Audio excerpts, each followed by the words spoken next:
كنت معاك وقعت بالصدفه يا اخي. ماشي محمد بيه. اتفضل يا فندم. دلوقتي في وقت الهزار وفي وقت اللي غير هزار. عايز تتخانق معايا اتخانق معايا انا. ما تتخانقش مع النادي. عدم قيد الولاد النهارده هيعمل كارثه. طب يا فندم احنا من اول الشهر بنقول ان في قرار مجلس اداره ماشي معاك. لان الاتحاد ما فيهوش فلوس. ماشي. كل الانديه اتصلت وكل الانديه دفعت. طيب. اللي دفع 25% يا باشا ما انت عارف ان النادي محجوز عليه.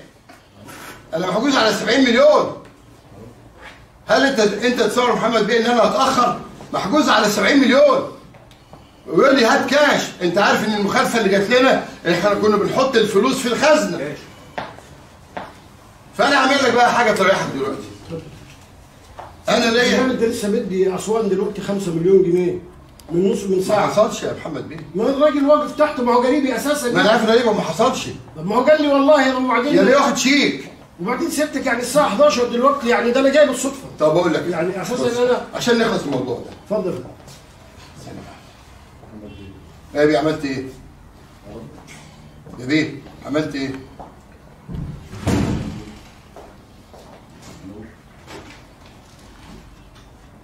هعمل لك حل انا جميل. اقعد يا اخ وليد خلصنا. قول يا بيه عملت ايه؟ طب يلا. لا وليد العطار قدام اهو. فين اهو؟ والاستاذ محمد بن الوفا عند مجلس الاداره قدام اهو. صعيد اهو قاعد قدام اهو. محدش بيعرفهم ايه. لا طب تديني دقيقتين يا باشا اسلمك. دقيقتين بس يا باشا. انا هريحك بقى. طيب عشان اصل لازم العيال هتأيد. انا هكتب لك جواب دلوقتي. تمام؟ انا ليا عند الاتحاد بتاع ده الشركه الراعيه اللي هي تبع الدوله 60 مليون. خلاص؟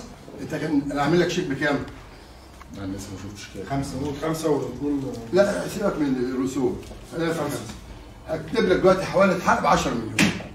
تصرفهم يوم لحد منهم. وهطلب لك بتوع الشركه دلوقتي. ايه رايك؟ اخد راي المجلس بقى. انا عندي قرار مجلس انا بنفذه لا اصل بص التنفيذ ده هيولع في الدنيا. هيولع الدنيا صدقني. انا بقترح اهو. كان 5 مليون شيك اعمل له حوالي حق ب 10 مليون ياخدهم من الشركه الراعيه يوم الاحد. اهو دي الشركه الراعيه اهي. الشركه فلوسها موجوده. اهي. بسم الله الرحمن الرحيم. الموضوع يا جماعه الموضوع فيه هزار جماهيري. يقول لك عشان الاهلي مش عشان الاهلي هندخلنا في مشكله. خالد بيه سيد. خالد بيه ايه؟ بقول لك يا استاذ جمال تليفونه تقريبا مقفول. كويس. انا بكلم الراجل هيتصور.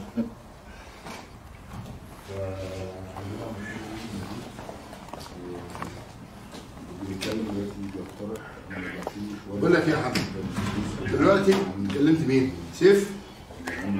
طيب هعمل الاتحاد دلوقتي حوالي حق الفلوس اللي هي عندكم يسلمهم لهم يوم الاحد. ما تدومليش انا واخصمهم المستحقات.